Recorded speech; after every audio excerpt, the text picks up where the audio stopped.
I'd been with my boyfriend Colton for a couple years, but then one day he told me he'd fallen out of love with me. It broke my heart, but I loved him so much that I just wanted him to be happy. I mean, if I couldn't make him happy, I'd rather he found someone who could. We were still sharing an apartment, though. My friends thought it was weird, but I hated living alone, and I didn't have the money to find a place by myself. We still got along okay, but then Colton told me he needed some space, so he was going to spend the weekend with his parents. Alone and feeling sorry for myself, I called my best friend Christine to ask if we could meet up, but she said she needed to look after her daughter because she had a fever. I offered to come over, but she said she didn't want me to get sick too. I ended up binge-watching sad movies on Netflix all weekend.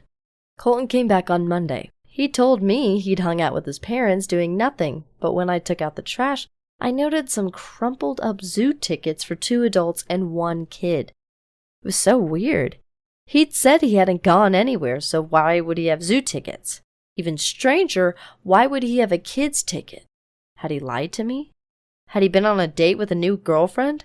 I told myself to stop thinking about it. I mean, it wasn't my business. It was over between us. But I couldn't stop wondering. What if he'd broken up with me because he found someone else?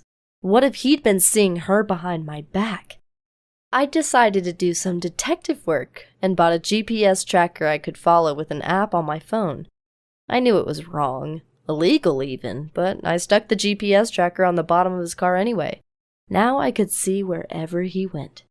Everything was normal over the next few days. He went to work, he came home, like he always did. But on Friday, he told me he was visiting his family for the weekend. Again. Showtime! I was about to find out where he really went.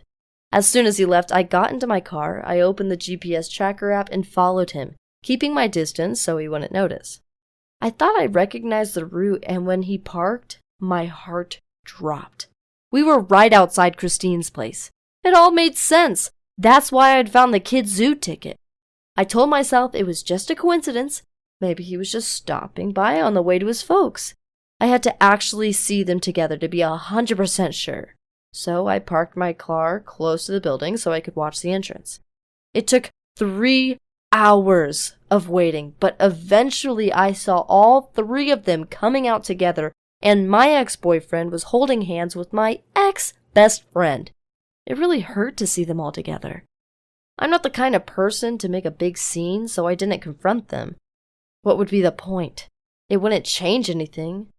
Instead, I drove home and lost myself in a tub of ice cream. I don't know if there's some lesson in the story. I'm looking for a new apartment, though, and when I move, I'll surround myself with more honest people. It's time to let go.